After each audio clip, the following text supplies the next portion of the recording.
Welcome back to MMA Al Dente. I am the guy who picked Nick Thompson to defeat Karo Parisian.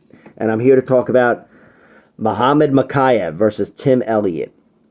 This is a very compelling matchup. I think this might be the main event of the prelims.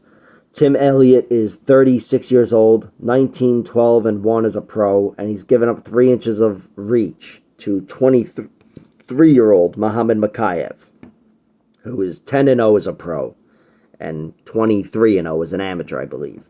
And that's what makes Mohammad such an interesting prospect. He's had like 23 fights, and he's only 23 years old, 23 amateur fights, and won all of them. Didn't always produce a finish, but gained a lot of valuable experience. And now as a pro, he's 10-0 as a pro with almost half his wins in the UFC. And he's looked really, really fucking good. Taking out Cody Durden with a guillotine in round 1. He rocked him and clubbed and subbed him, as they say, which didn't seem like the most impressive win at the time, but it's gotten a lot better with age, as Cody Durden has kicked a lot of ass.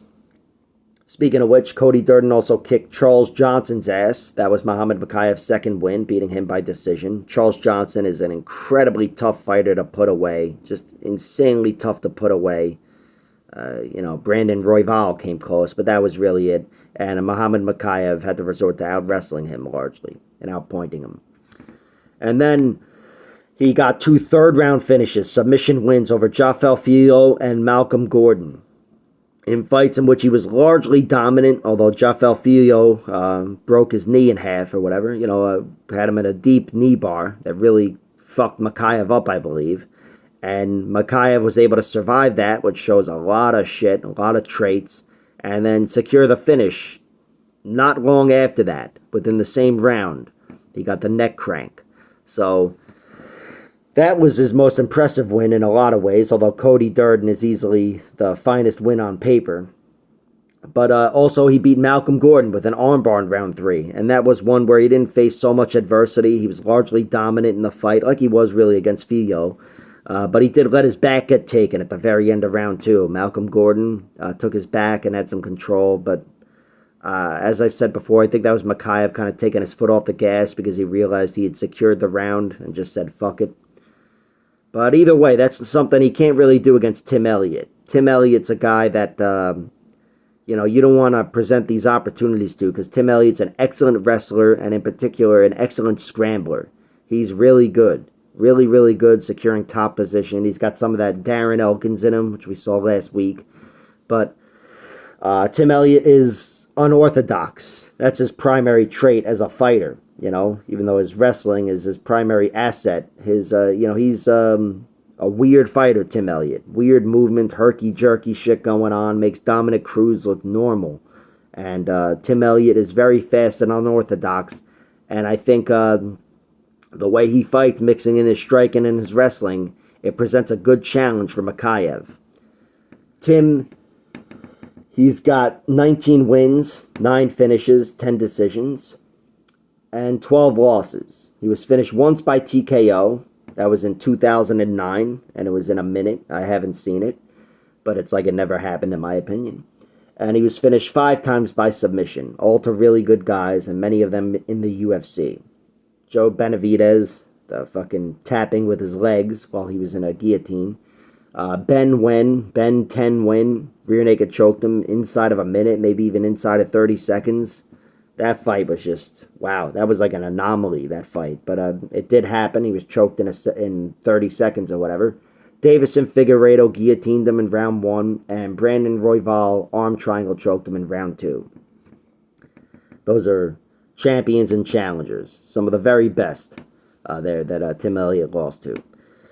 I know you're thinking, when did Ben win challenge for the title? It's beside the point. But anyway, Tim Elliott, he's got 6 losses via decision too. I think all of them are in the UFC. They're all to very good fighters. He's been in the UFC for so long. He's been in there and fought the very best. And here at 36 years old, he still seems like a very healthy fighter, and he's capable of upsetting a lot of the prospects, and he already has. He got a big victory over Tagir Ulanbekov, and then a less big victory over Victor Altamirano, but still 2 gritty efforts for Tim Elliott, getting decision wins, securing top position over those guys. And the question is, can he do that to Mokaev? Mokaev should be better than him. I think Mokaev would straight up win the wrestling battle. But Tim Elliott's a guy that could create opportunities with his weird striking, and he will throw some heavy strikes as well. He'll give you a taste of his power, not just his speed. And he's good at confusing guys and creating opportunities for himself. I'm picking against him here. I'm picking against him, but I'm betting on him. You might have heard that shit from me before.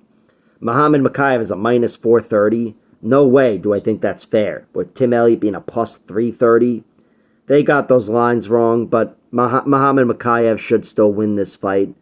I think he's got a chance of doing what he did to Cody Durden, of course, to Tim Elliott.